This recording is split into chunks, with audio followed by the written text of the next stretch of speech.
About Shanquella Robinson. You may be familiar with this. So we got some new developments. And again, new developments when it comes to the ongoing fight, when it comes to justice in the death of Shanquella Robinson. She's from Charlotte. So one of the travel mates who vacationed with Robinson in Cabo back in 2022 is trying to get the civil lawsuit against her thrown out. WCNC Charlotte's Jessie Pierre joins us live now. She's there at the Mecklenburg County Courthouse, I believe. So, and Jess, you've been following the story for months. Catch us up. What do you have? What's the latest? Hi, yeah, so I'm right outside of actually the federal courthouse, and we were just here a few months ago when a federal judge heard the arguments in a lawsuit that the family filed against the FBI, the Department of State, as well as all of the 6 travel mates. Now, it's been more than 2.5 years since Shanquella Robinson died in that mysterious death in Mexico. And we had seen that video that went viral showing her getting beaten by one of those travel mates. But after all of this time, no one has been held accountable. So like I mentioned, the family sued all of the folks in the trip, the FBI and the Department of State, claiming negligence for the federal agency. And so now the woman who has been accused as being the main aggressor in those videos, she's asking for those charges to be dropped. So Imani Green, she changed her name. Her name was Daejhanae Jackson, but now she goes by Imani Green.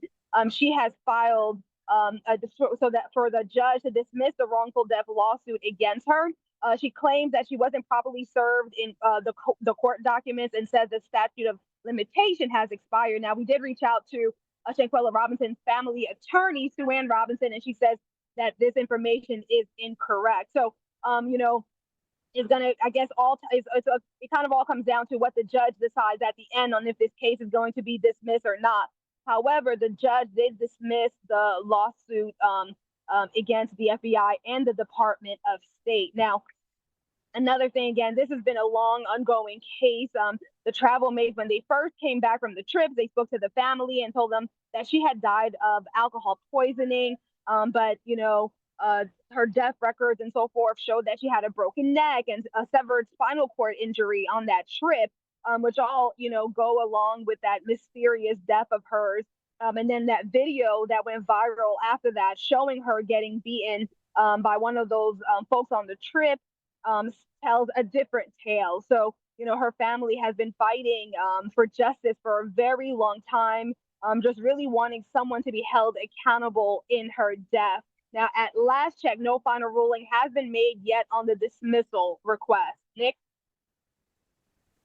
And Jesse, before I let you go, on a personal note, like at least since I've been here over a year and a half, and you've been covering this story a lot. Like, what has it been like covering this story? Because there's been so many twists and turns since this happened. There have been a lot of twists and turns, and it's been a long time, and there's been a lot of emotions tied to this case. I remember going to her funeral, and hundreds of people showed up wearing pink and, showing support for her, people who knew her, people who didn't know her. And I think that the question continues. You go on a trip, vacation with who you believe are 6 friends of yours. And then, if you're a family member of Shanquella Robinson, it's like, wait, what happened to my child? She went on this trip. You see this video of her being beaten, and there's so many questions. Why would this happen? Why would others sit around and, record it, and not do anything to stop it? And so now you have this young woman who has died, and there's just no accountability, no arrest, and there's just still so many questions surrounding her death. Yeah, so it's a lot of twists and turns. A lot has been going on. Jesse's been covering it. Jesse, thank you for that. And before I let you go, when can folks check out your story tonight? I will be on at 4 o'clock and 5 o'clock today. And then we'll, of course, have the web article. So if you miss it live on air, you can definitely go back and watch it on WCNC.com. All right, that is Jessie Pierre with the latest on the Shanquella Robinson case. Jesse, thank you for your time here. It's a story that, I was in Raleigh when this story happened, and we covered it from afar.